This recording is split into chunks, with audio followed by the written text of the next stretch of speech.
Hello दोस्तों, आप सभी का स्वागत है आपके अपने YouTube channel education class Jamui पर। तो दोस्तों, मैं हूँ छोटू यादव। तो आज क्लास 10 और प्रश्नावली 4.1 का प्रश्न संख्या 2 का रोमन नंबर तीसरा हल करेंगे।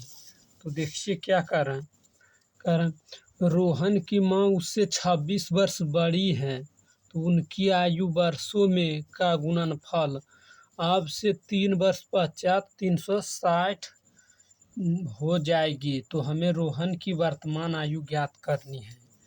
तो आइए इसको हल करेंगे। तो सबसे पहले देखिए यहाँ करा रोहन की माँ उससे 26 वर्ष बड़ी है, यानी रोहन से 26 वर्ष बड़ी हैं, तो उनकी आयु वर्षों में का गुणनफल अब से 3 वर्ष पश्चात 360 हो जाएगी। तो हमें रोहन की वर्तमान आयु ज्ञात करनी है। तो आइए सबसे पहले लिखेंगे हाल। तो मैंने लिखा हाल, तो फिर लिखेंगे माना कि रोहन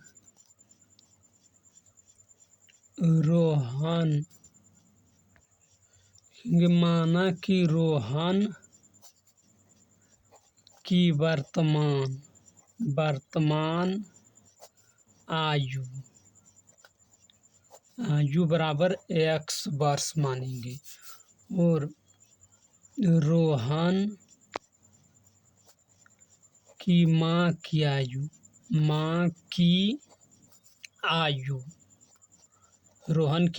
आयु बराबर रोहन से 26 वर्ष बड़ी है रोहन की माँ। देखिए कर रोहन की माँ उससे 26 वर्ष बड़ी, जब बड़ी है तो जोड़ेंगे यानी x + 26। वो आप देखिए क्या कर रहा फिर 26 वर्ष बड़ी है, तो उनकी आयु वर्षों में का गुणनफल अब से 3 वर्ष पश्चात। तो पश्चात कहेंगे, पश्चात का मतलब होता है बाद, पश्चात का मतलब होता है बाद, और पूर्व का मतलब पूर्व कहेगा तो पहले, और पश्चात का मतलब होता है बाद। तो यहाँ लिखेंगे अब 3 वर्ष पश्चात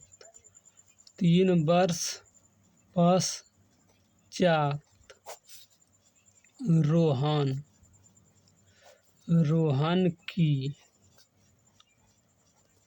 आयु, जब 3 वर्ष पश्चात करेंगे तो पश्चात का मतलब बाद कर रहा, तो जोड़ेंगे, पश्चात का मतलब बाद होता है, तो जोड़ेंगे तो क्या होगा, जब वर्तमान में x है तो 3 वर्ष पश्चात तो होगा x + 3, और रोहन की माँ की आयु, रोहन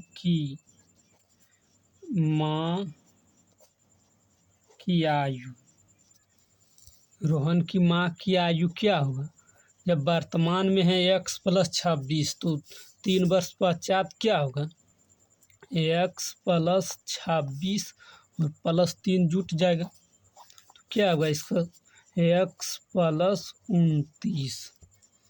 तो आइए आप चलेंगे प्रश्न से। तो लिखेंगे प्रश्न से। तो प्रश्न में क्या कर रहे हैं, जब रोहन की माँ की उससे 26 वर्ष यहाँ तक हो गए, 26 वर्ष बड़ी है, तो उनकी आयु वर्षों का गुणनफल से वर्षों में का गुणनफल अब से 3 वर्ष पश्चात 360। अब से क्या कर पहले समझिए, रोहन की माँ उससे 26 वर्ष बड़ी है, तो उनकी आयु का गुणनफल यानी जो 3 वर्ष पश्चात गुणनफल अब से 3 वर्ष पश्चात का गुणनफल क्या है 360, यानी 3 वर्ष पश्चात दोनों का गुणनफल, यानी इसका गुणनफल और इसका गुणनफल दोनों का गुणनफल है 360।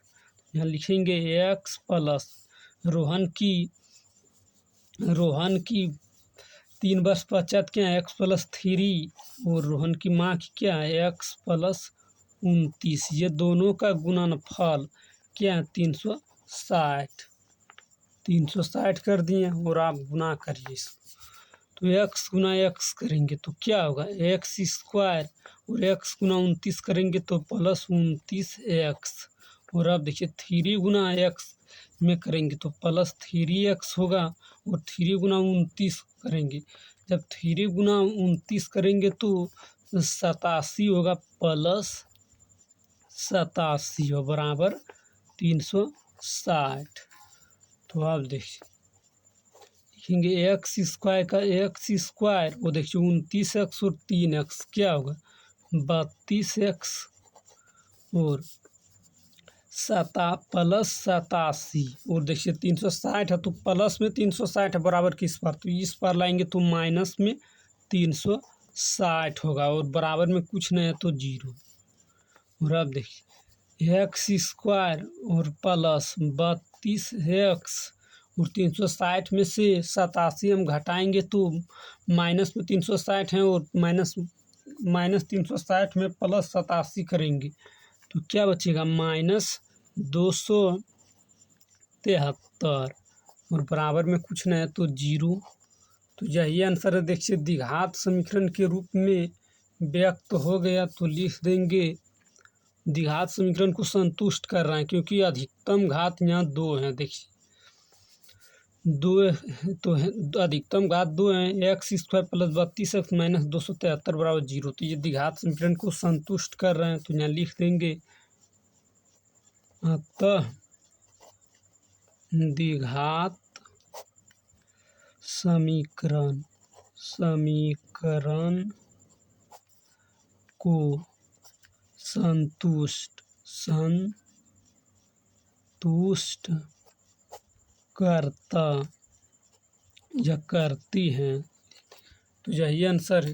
अगर इस वीडियो पसंद आया तो लाइक करिए, और चैनल पर पहली बार तो चैनल को सब्सक्राइब करिए, ताकि जब भी वीडियो डालेंगे तो उसका नोटिफिकेशन आप तक पहुंचेगा और आप सबसे पहले देख पाएंगे।